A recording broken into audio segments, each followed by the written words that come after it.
But I tell you what, the focus of the show is another analog field test called NEMO. Let's focus in on NEMO. What's NEMO about? Well, NEMO, obviously named after Captain Nemo from 20,000 Leagues Under the Sea, but it also stands for NASA's Extreme Environment Mission Operations. And it takes place, as you know, Chris, down in Key Largo. Actually underwater, doesn't it? Correct. It's almost entirely underwater. And in fact, you had a chance to go down there to do some interviews. Yeah. And so let's... Yeah, take a look at the video. Yeah, just take a look at the video. Interestingly, there's a lot of places on Earth that you go that are isolated. You can go and lock yourself in a room for a long time and be isolated. But the difference is that here, it's isolated in extreme, meaning that once we are in the habitat, once we've stayed there for 24 hours and we become an aquanaut, that's because our tissues have become saturated with nitrogen. So we're a saturated diver. What that means is we can't come to the surface. Even if we wanted to come to the surface, we have to go through a 15-hour decompression profile.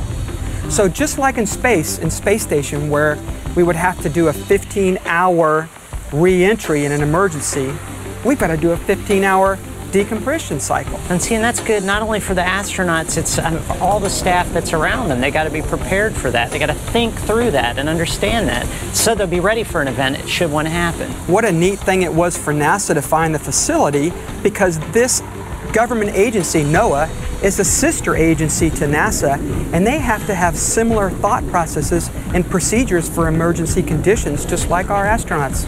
And so what's been the biggest challenge doing these kind of exercises underwater, especially since it's not like the NBL where you can just go home afterwards? You know, it's not been too bad. From this standpoint, we come inside and we have a fairly comfortable environment here. It's small, but it's dense living, but it's comfortable. We have everything we need, from a small kitchen to a bunk room to a small shower. Pretty amazing that we can live down here and do what we're doing. It's very unique. Most of our training actually is in classrooms, in simulators, talking to instructors. This is the closest I've experienced to actual space flight. There's no question, even though I look out the window, I don't see the Earth, and we're not in zero-G, still it's a unique enough environment and extreme enough because we are pressurized right now. We cannot come up without decompressing, without risk to our lives. We're truly isolated. All those things have an impact on the human being, both psychologically and physically, to where we just want to see how much that affects our ability to operate efficiently and work together well.